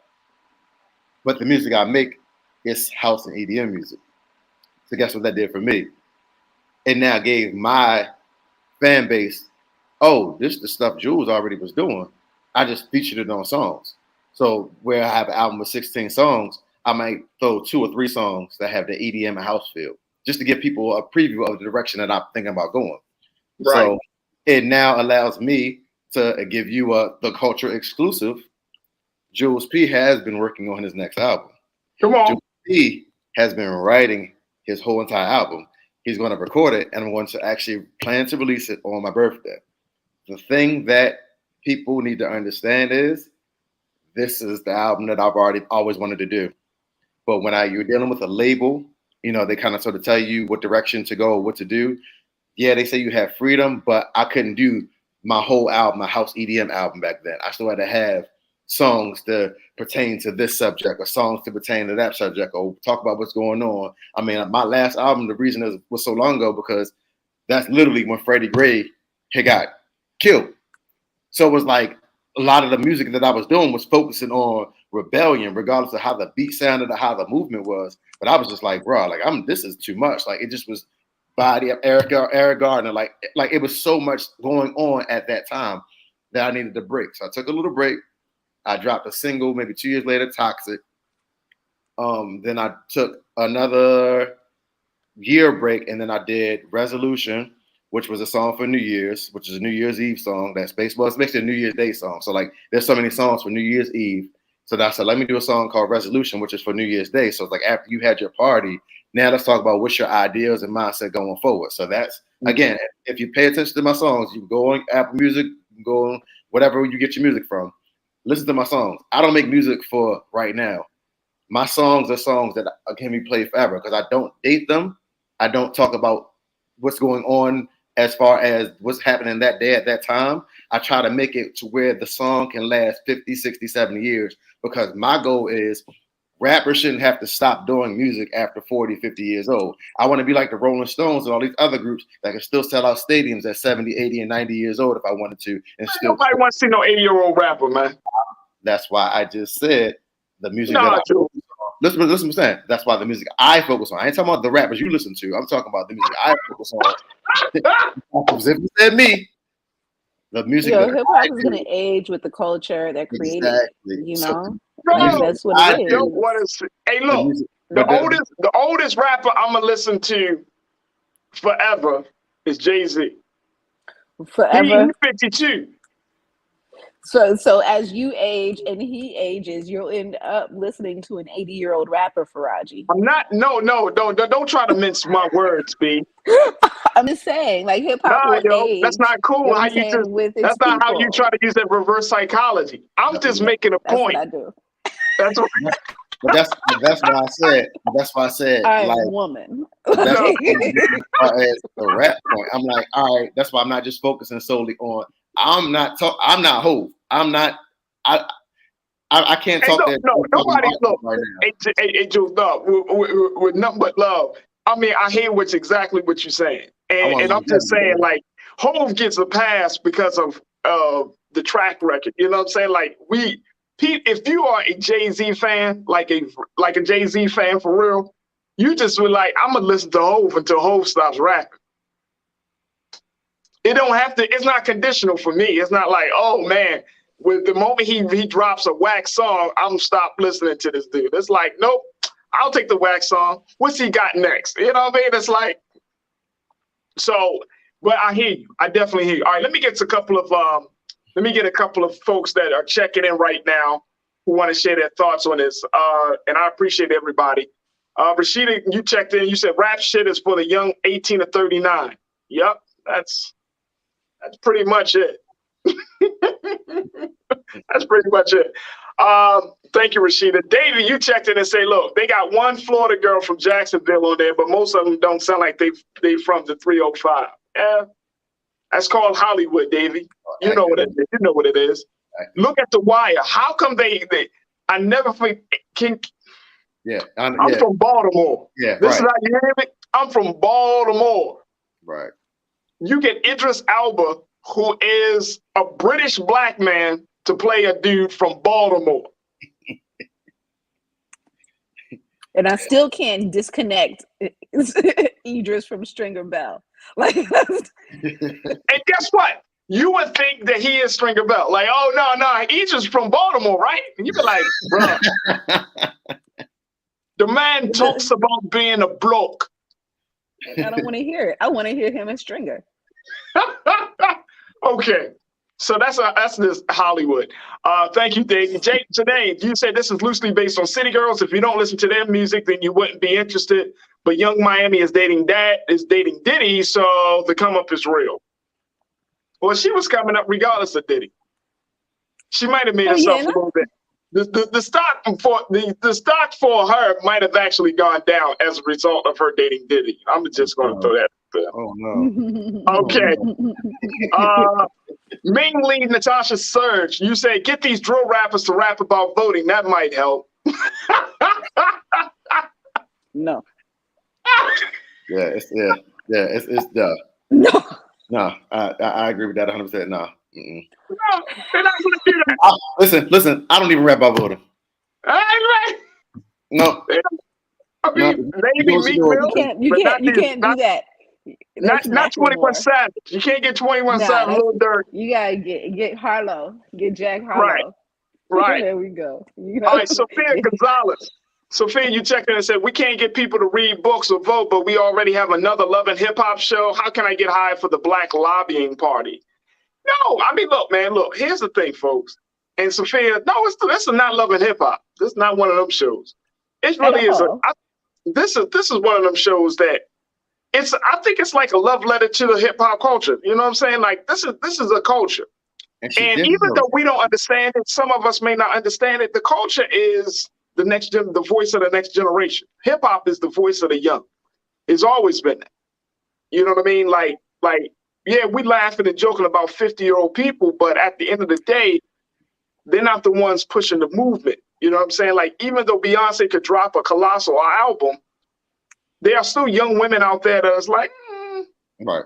I'd rather play Summer Walker. Summer Walker. Yep, exactly. That's the point I'm making. That's the point I'm making. Like Like Beyonce's in one place, and a lot of these young black sisters, they in a different place. They're not listening to that. They may, and I'm not throwing shade on B, but I'm just saying they're in a different place. JT and Young Miami got the ears of these young black women. Trust and believe. Mike, you checked in and said, young sister in her early 30s was at house today. I had confunction plan. That's the way it goes on Love Train. She was damn. Who's that? I said, my era. Yeah. You bring out confunction.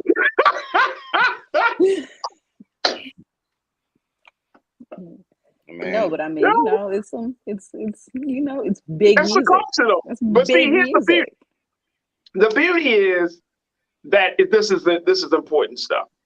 All right, folks, look, we got to take a quick pause. When we come back, let's talk to Coach Butch McAdams to talk about the life and legacy of Bill Russell, Nichelle Nichols, and more. Stay with us. It's The Culture on the Black Star Network.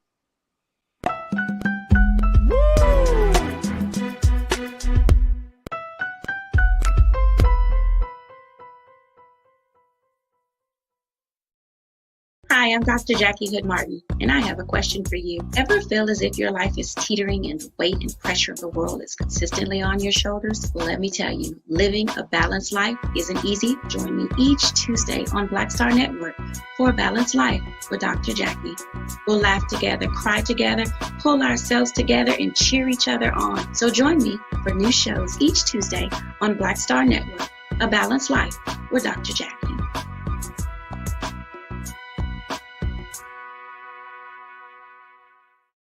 Don't you think it's time to get wealthy? I'm Deborah Owens, America's Wealth Coach, and my new show on the Black Star Network focuses on the things your financial advisor or bank isn't telling you. So watch Get Wealthy on the Black Star Network.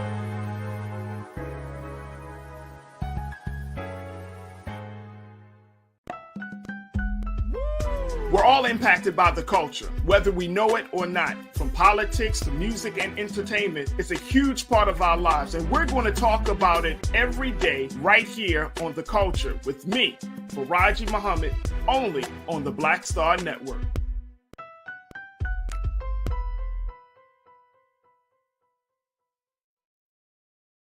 Pull up a chair, take your seat. The Black Tape with me, Dr. Greg Carr, here on the Black Star Network. Every week, we'll take a deeper dive into the world we're living in. Join the conversation only on the Black Star Network.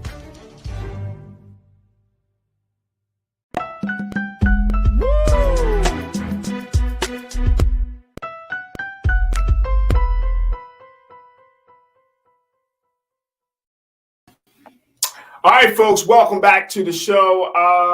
For our final segment, we wanted to take time out to acknowledge and to give our flowers to NBA legend Bill Russell. As we learned of his death yesterday, 88 years old. Bill was a champion in the biggest sense of the word, folks. 11 NBA championships. And so there was no one that came to my mind to talk about this other than a man that we've had here on this show before. And I'm so grateful that he was able to join us today. He's the host of In and Out of Sports. He's been talking about, he's really like a sports historian in a lot of ways. And I wanted to bring him on to talk to us about the life, the legacy, the impact of Bill Russell. So let's bring back on the airwaves of the culture our coach, Coach Butch McAdams. Coach, good afternoon, sir. How are you? I am wonderful. And I tell you, Bill Russell, you can make the argument that Bill Russell is the greatest winner of all time in any sport. And you can make the argument that Bill Russell is the greatest basketball player who ever lived. Now, really? Yes. Okay, now, everyone has a certain expertise or two. And when you have that expertise, you're looking at it differently than others. Right. In other words, in basketball, if you have that expertise, you're looking at it with a third eye. And folks who look at basketball with that third eye will see and understand that Bill Russell is in the argument of the greatest player who ever lived. In any list, if Bill Russell is not in the top 3, it's not legit. And he's not a sexy player. And what I mean by that is sexy players are like Jordan, like LeBron, like Wilt. They score big numbers.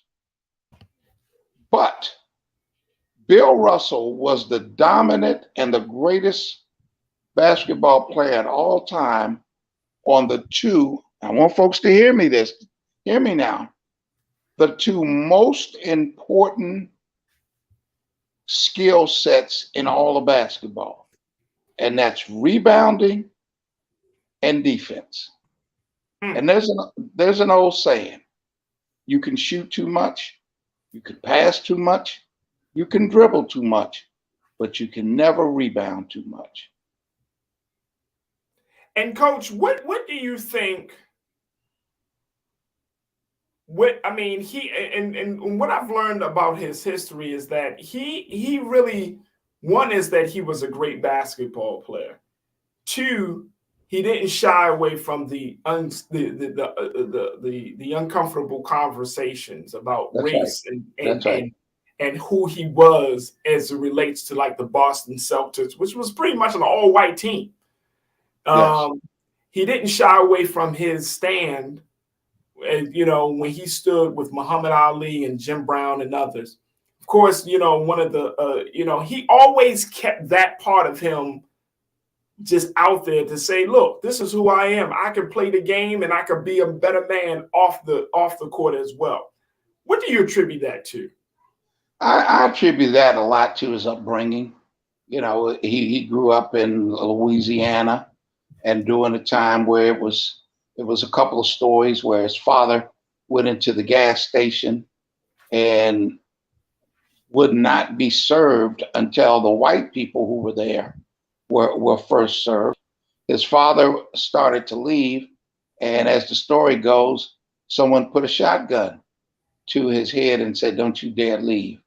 Another story about his mother, who was well dressed, was walking down the street one day, and a police officer told her to go home and take that dress off because that's a dress that white people should only wear. So I think growing up seeing that, and when he had an opportunity to get a platform, he used it. Some called him one of the great civil rights leaders in the sports world. Would you agree with that? Absolutely. Absolutely. No question about it. He's right up there with Jackie Robinson, of course, Muhammad Ali. Those guys were, first of all, they were products of their environment in the 60s, 50s, 60s. But him being in Boston, which then and even now, as Moms Mabley, the great comedian, once said, way down south up north. Okay. Right.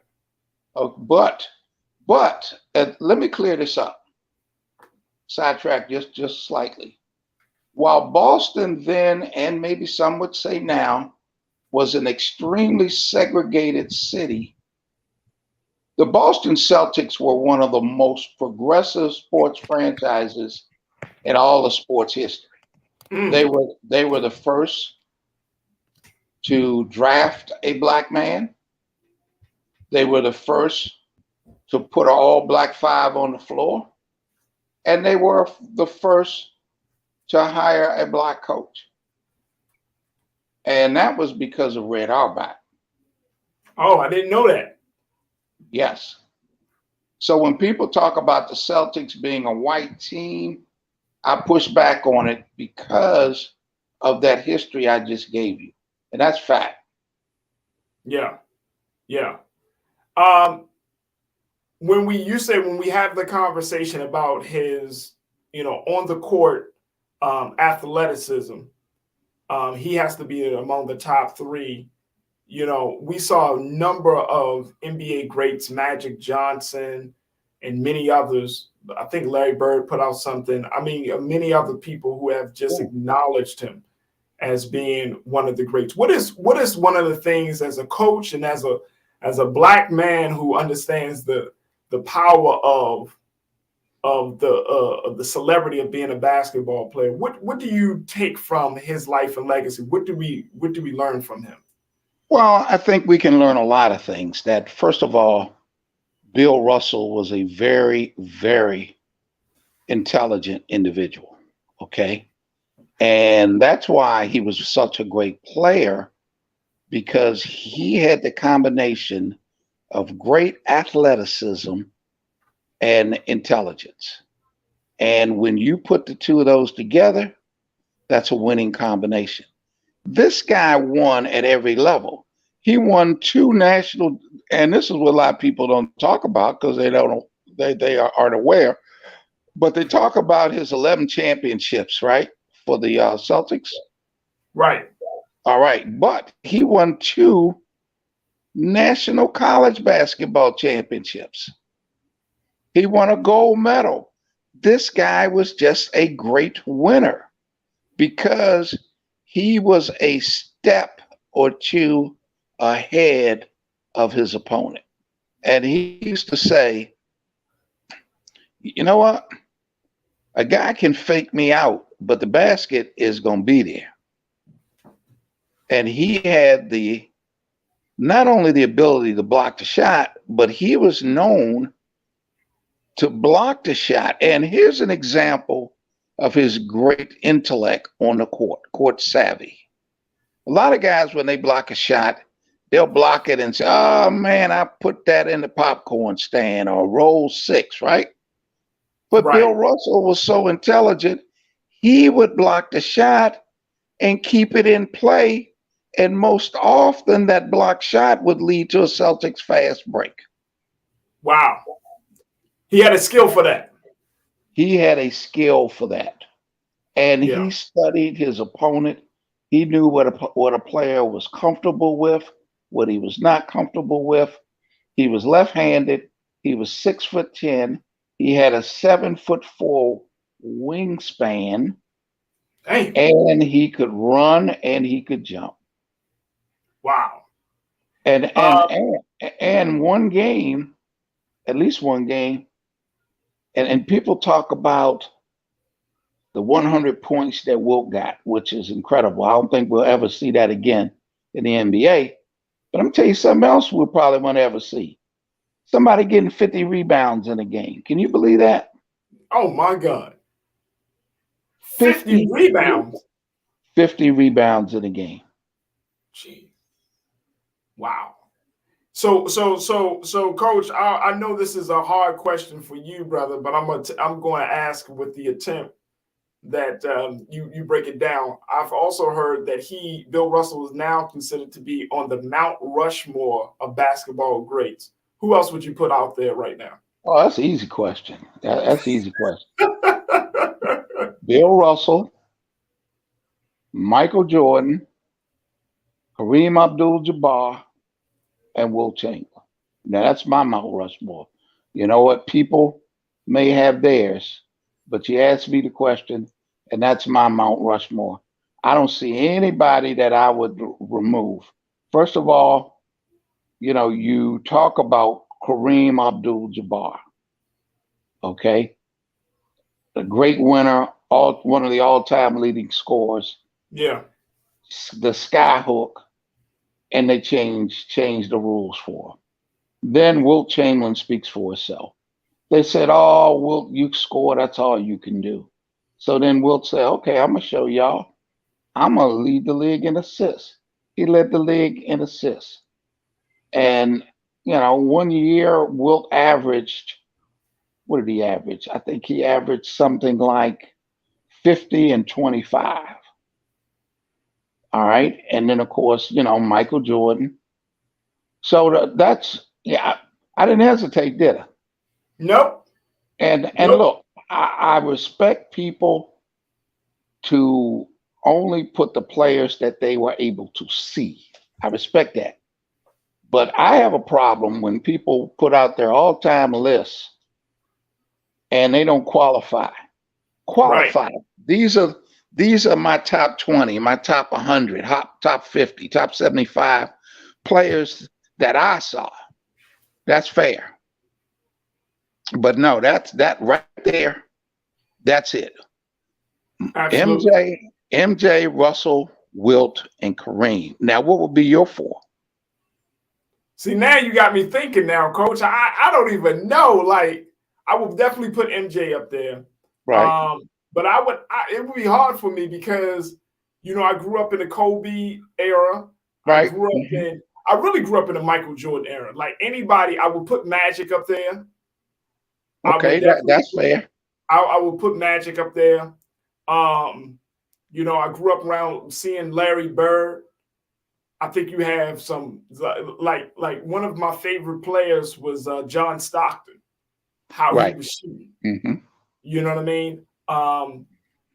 So it'll be a little bit harder. But I agree with you on that point that, it's always the players that you would see versus the players that you really know for sure.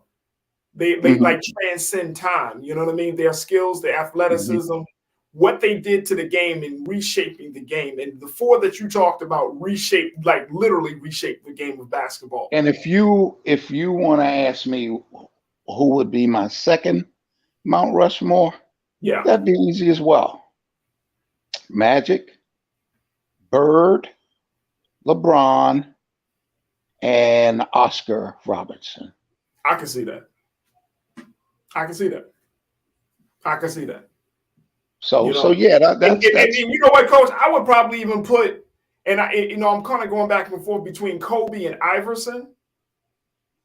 See, I don't put Iverson that high for me. Okay, because I'm looking at it again. Right. I look at it differently. Okay, I'm looking at it with a third eye as a coach. And while Allen Iverson was a spectacular talent, he was fun to watch, but he didn't make the other 4 players better. And see, I'm looking at greatness to me is when you make the other 4 players better. Yeah, I got you. You're absolutely right. All right, Coach, I want to ask you this question because even though this is not sports, you're a man that keep up on entertainment and television. Nichelle Nichols, we lost her over the weekend. Oh my goodness, let me tell you something about her. Now I was reading the comments on Facebook and people were saying, well, she was a role model because it was a Black woman in space. But during Star Trek, I was a very young boy, and I had the biggest crush on her. Oh my goodness, man! Something told me. Man, I had to take. I was like, Farajii. I had to take a. He's gonna give you a story. He gonna break it down for you. I had to take a cold shower after every episode. Man. She was so hot, man. What was she so hot that Dr. Spock had a romantic moment with her, correct? We know Captain Kirk did. Oh, you're right. That's who it was, Kirk. Yeah, we know Captain Kirk did. And I ain't mad at it. But no, just because, see, I grew up in the era where, see, I'm big on imaging, Farajii. Yeah, I think imaging is so important where other folks don't put as much emphasis. For us Christians, I get angry every time when I see Christ depicted as a European. And then people will say, well, that's not important. Well, if it wasn't important, why did they change the narrative? Okay. And where I'm going with this is that we didn't have a whole bunch of positive images as it pertains to Blacks. Thank God we had the Afro, we had Ebony, we had Jet. But we were brainwashed in terms of if you were a product of the 50s and early 60s, that beauty was blonde hair, blue eyes. And don't get me wrong, you can have blonde hair and blue eyes and be beautiful, but that's not, you know what? That's not the standard. That's not the standard. And when we had a chance to see her and to see a Diane Carroll on television, Woo! that was beauty, man. That was Yeah, beauty and I can see that. beauty and class. So, I keep it real. Folks want to talk about the historic part, which is great, of seeing a black woman in space, etc. But man, I was just looking at, she was hot. And for a young boy, probably about 10, 12, 13 years old, oh man, she was hotter than a $5 Rolex.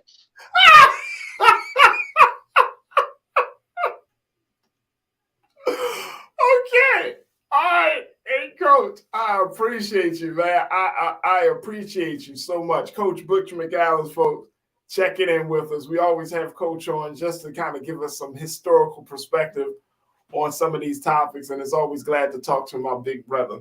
Again, Coach, thank you so much for joining us this afternoon. Always a pleasure, Farajii. Thank you. All right, folks, let's bring back our culture crew. B Fly, Jules P. Man.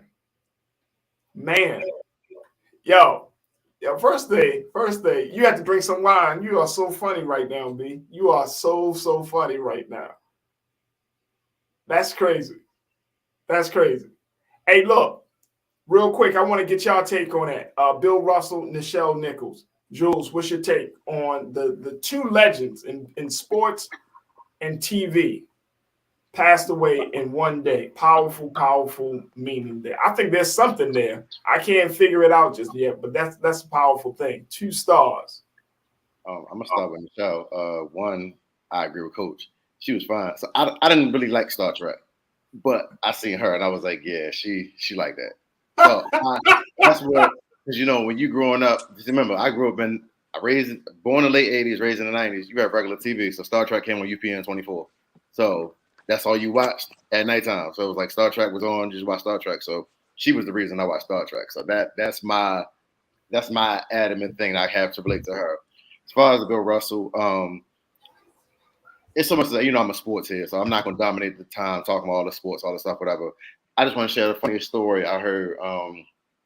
Because I love funny stories about our greats. Like I'm a very funny, joking person, so sometimes I don't really care about your mark on history. I want to know the funny stuff that would made your personality love people for you to make your mark on history.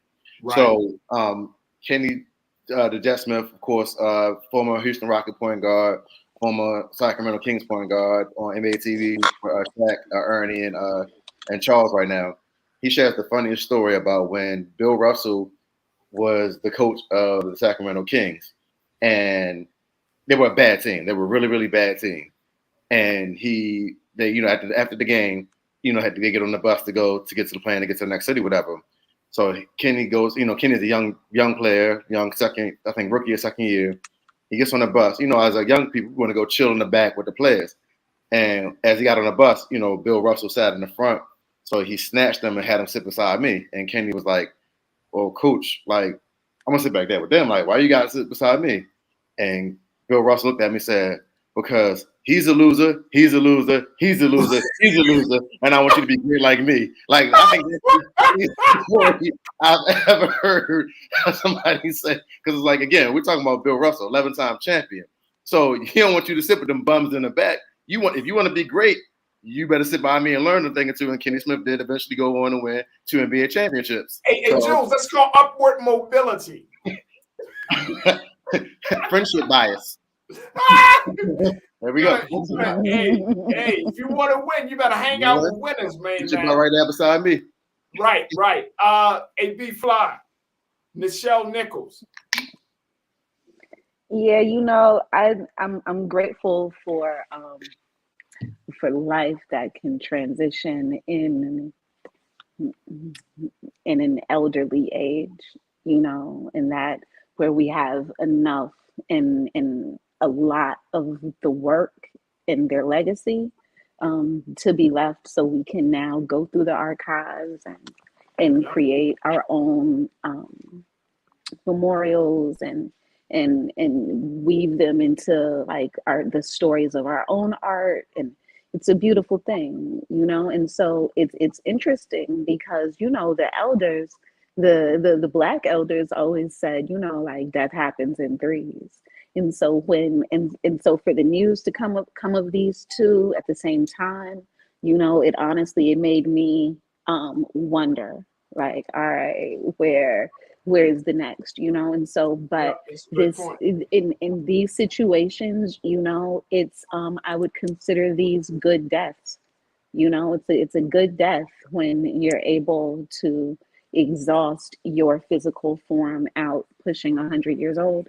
You know, that's a really good, it's a good death. That's a good life, you know? And Absolutely. so I'm grateful for the work of Afrofuturism. And so it allows me to get to know her in a real time way as a catalyst of shape shifting and time travel, because white people don't own time travel, you know, and this is real. And in media, we often forget that, you know, and so images like of Mama Nichols, you know, allows us to be able to see ourselves into the future in fantastical black ass ways, you know? And so so her legacy is real and her beauty is real and Bill Russell is real and I'm sure their work will live on with us forever, Always, you know? always. Bill Russell, Nichelle Nichols, we truly love and appreciate you, and may God, you know, preserve you, your legacy, and rest in power. All right, folks. Final few moments of today's show. 6 months later, we started this journey with the intent to try to have a digital show that is fresh, that is different, that when things happen on air, we would just say, "All right, cool. That's the way it is." There's a certain edginess, there's a certain authenticity that's here with the culture. So 6 months later, we are still rocking and rolling for Black Star Network. So I just want to thank each and every one of you, all of my culture crew. Oh my gosh, they've been riding with me from the beginning. B has been riding with me. Jules, you came on a little bit later and you just fell right in, bro. But B has been riding with us, and it's been a phenomenal ride for these past 6 months today, folks. 6 months today. We started on Wow. February the 1st. Is now August 1st. We've had a number of conversations from everybody from mayors to entertainers to to health officials to, I mean, and the list continues to grow. And so we want to just say thank you to all of the culture crew online, all of you who check in each and every day, are part of these conversations. We wanted to make this engaging. We wanted to make this interactive. We wanted to make this fresh. So, you know, you're going to get a different vibe from us than you would get from any other Black Star Network show. It's just a different situation. And guess what? We're still evolving. We're still changing. We're still going to be pushing the envelope. But the representation that you get here on the culture is unlike any other. And that was important to me as senior producer and host. And that continues to be my mission is we got to get the voices that are not heard, and we got to have the conversations that are not being said. So I just wanted to thank each and every one of you for being a part of this great journey 6 months into this history making endeavor. B, you want to say something? Then Jules, y'all want to say something? Oh, I got something to say. Okay. You know, thank you. I'm just going to say thank you, you know, for spicing up Mondays. Nope. You know, like I activate Mondays in a whole different way now, which definitely like makes my I love week Mondays, man. exciting. And Mondays are so dope. Yes. Yeah, you know, and so this is great. You know, the overall community is wonderful. The listeners are great. You know, the other hosts are amazing, and so you know, Farajii, at the end of the day, we're here for you. You know, so you know, Hey, look, let me tell you, I keep think, doing your thing. Hey, let me just say, I feel like I have been blessed to put together the most dynamic team on any digital space. You guys have said something. You guys have said something that like unlike any other team. So you make this show great. All right, Jules, you got 30 seconds. What you want to say, bro? I don't even need that long. First of all, what took you so damn long? I've known you for 20 years. You've been the culture, brother. I'm not sentimental or emotional about this. Bro, you've been the culture. The show is for 6 months. You've been the culture for the 20 years I know you. I ain't trying, man. You've been the culture. I just took you to get the Black Star Network and, you know, YouTube and Facebook. I got you. I get it. I get the business part. I get God's timing. I understand. No, you've been the culture. I ain't trying to hit under this sentimental stuff, man. 6 years, look, 6 decades, man. I ain't Yo, real talk. I've known Jules since he was like 14. 20 years in the game. I've known this brother since he was 14, y'all. Like, real. So, you know what I'm saying? And this man is solid. And, you know, when I was like, oh, we need more voices, I was like, damn, Farajii, you ain't never asked your man Jules, who always got something to say, who's always insightful, very, very, I mean, just an intelligent young brother. And I was like, he's perfect. He's perfect. And I know with putting him on with B, she gonna school him a couple of times about some stuff. And that's what it is. So I mean, it's but see, let me tell you something. Again, this is as we wrap up. The beauty is having great people. And when y'all gotta know that this is like these are people that I actually talk to, people I actually share with, people that have known me for years. The beauty, and this is big shout out to Joel and Shannon, my producers. The beauty is making sure that we create a community, like you said, B, making sure we create a community where people understand how serious we are about this culture, and to highlight that the next generation or those who have been around, there is some new thought coming. There's a different consciousness emerging in this. So we're not stuffy. I just love the creativity, the creative space. Big shout out to Roland, brother Roland, for giving us the space. We can curse on this piece. You know what I'm saying? Be drinking wine on it in the middle of the day. Like, come on, man. Come on. I'm saying all we need for him to do now is unblock me from Twitter. Okay. Come through, Mr. Martin. All right. It's been 6 months. It's been years of this Twitter block. I'm saying, you know, the account is the real B Fly. Roland will block your ass. He will block your ass. I know this. You ain't know nothing about Roland Martin.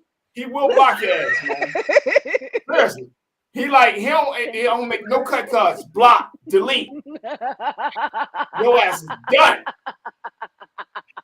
That's it. That's how he roll.